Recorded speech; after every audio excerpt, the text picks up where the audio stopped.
Is YouTube luck or skill? Let's see if we can get to the bottom of that in this video. So I've talked before about not comparing your own progress to others on YouTube, and that's still good advice, but we're human and we're not perfect.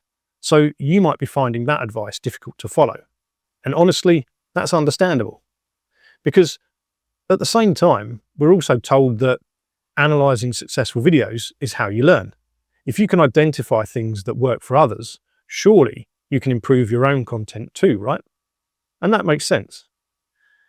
So let me ask you something that's probably crossed your mind before. Why is it that two people can make the same video at the same time in the same niche, and one of them blows up while the other goes absolutely nowhere? Is it luck or skill? If you search YouTube for a video similar to one of yours, you'll almost certainly find it. YouTube's huge, and there's very little that hasn't already been said. And sometimes it's not just similar, it's identical. I've literally seen cases where someone copied another creator's entire script word for word, and the videos still performed very differently. So what's going on? What's the explanation? Is it luck or something else? And more importantly, can we even find an explanation, a reason why? And here's my honest answer. There is no single explanation, and anyone who says it's just luck or it's just skill is oversimplifying something that is actually quite complicated. Sometimes they're doing that to sell you something. Sometimes they genuinely believe what they're saying, even if it maybe is misguided. And I know that's not a satisfying answer, but do you want to be told something that sounds comforting, or do you want the truth? I've grown from 0 to over 1,100 subscribers at the time of making this video.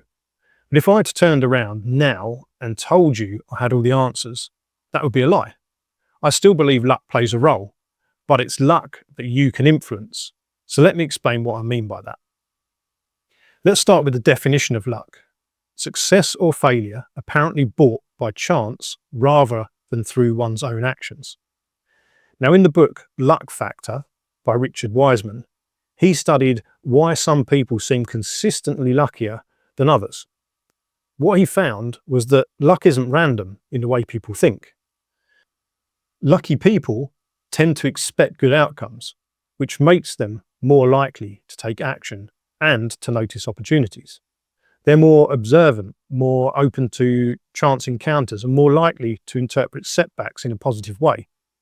For example, when asked to imagine being shot during a bank robbery, lucky people considered themselves fortunate to be alive, while unlucky people focused on the fact that they'd been shot.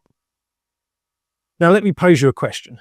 If I deleted my channel tomorrow and re-uploaded every single video again on a brand new channel, same order, same titles, same thumbnails, would my progress be exactly the same?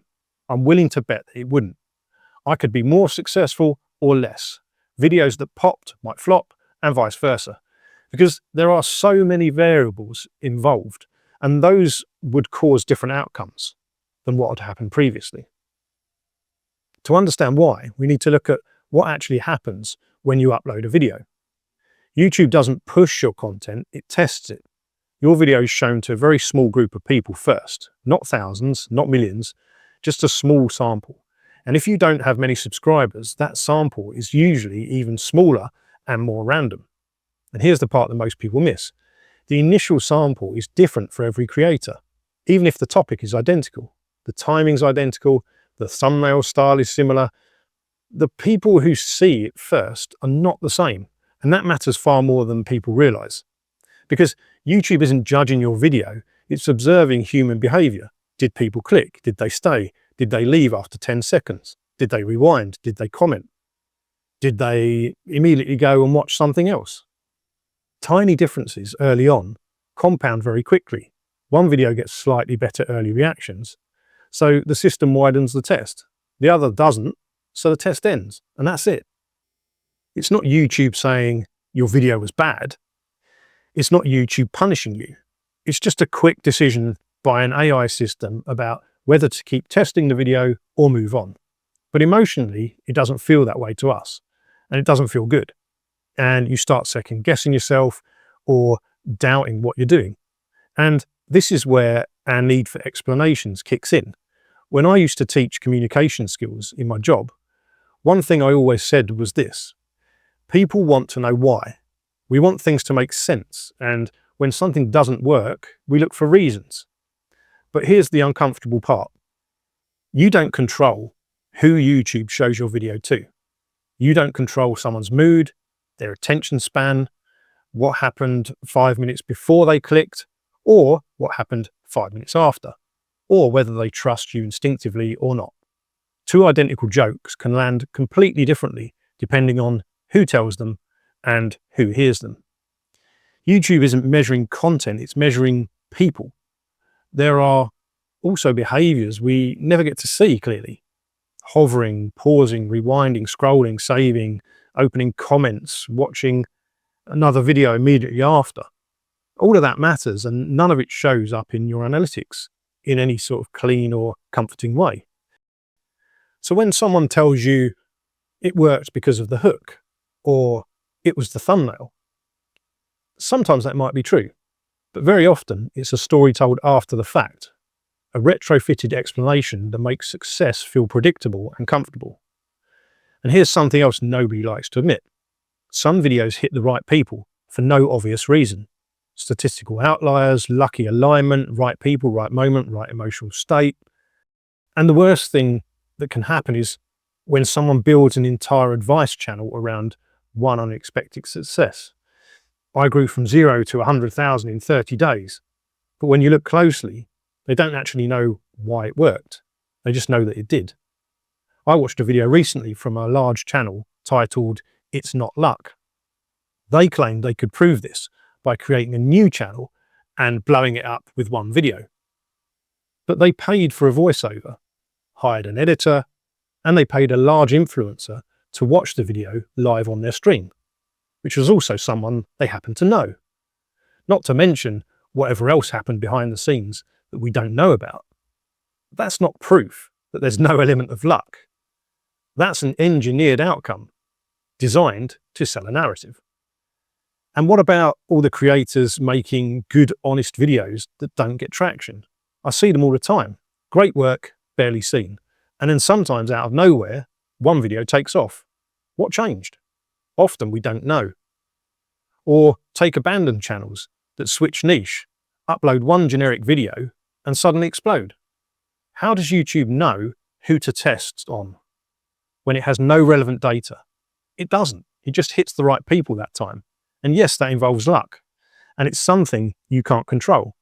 So if we strip away the clickbait and scams and randomness for a moment, what's the takeaway? It's not nothing you do matters, and it's not just get lucky. The truth is this: YouTube growth isn't guaranteed. You can influence the odds, but you can't control the result. You don't decide who sees your video first, how they feel when they click, or whether YouTube widens the test. What you do control is whether the video deserves attention if it gets it, its clarity, its honesty, and whether it delivers on what it promises. This is why I don't believe in guaranteed formulas. If they worked, YouTube wouldn't feel confusing. Everyone would grow. And we know that that's not how it works. So if you've ever watched someone blow up on their first video and thought, what am I doing wrong? The answer might be nothing. And if someone tells you they fully understand the algorithm, they don't. No one does. There are parts of the process you simply can't influence. The only strategy that survives reality is this: keep making videos, keep refining your thinking, keep increasing your odds, and don't confuse success with understanding or failure with incompetence. If you stick around long enough, you start to see the truth. YouTube is going to test you a lot. It's not easy, and in my experience so far, it doesn't really get easier. The process stays the same for me at 1,000 subscribers as it was at 10. Try to improve, keep creating, try to sway the odds in your favor as much as you can, while still staying true to yourself. That's what I do. That's what's important to me, and what I hope in the end will carry me on further. I think if you do this, it will help you too. This video isn't meant to depress you. It's meant to prepare you. I won't tell you what you want to hear. I'll tell you what you need to hear. Because while I'm doing that, I'm also talking to myself. I struggle just like you. I've been sharing my journey on this channel for over 70 videos now, and I still have videos that fail, often, and in waves, spikes and dips, flat periods, success, back to dips. It's just YouTube. You can't beat it. Just do what you can. But I'm going to keep doing this as long as I can, because anyone who tells you this is easy hasn't been where you are. Maybe they blew up after one video, right place, right time, but that's not skill. Skill is keeping going when it's hard, while still remaining positive and getting better. Some of this gets easier over time, but new challenges come along to replace those things. It's a test of resilience, of turning up, of continuing when you feel like giving up. We have to accept there are things we can't control or influence. So let's focus on the things that we can. Work on improving your odds through self-reflection, testing, improvements, trial and error, and self-development. You can't create luck, but you can certainly influence your chances of being in the right position when it does find you. I hope this video made you feel a little more sane or a little less alone. Let me know in the comments below. And if you want more honest conversations about YouTube without the hype, the guarantees, or the nonsense, you know where to find me.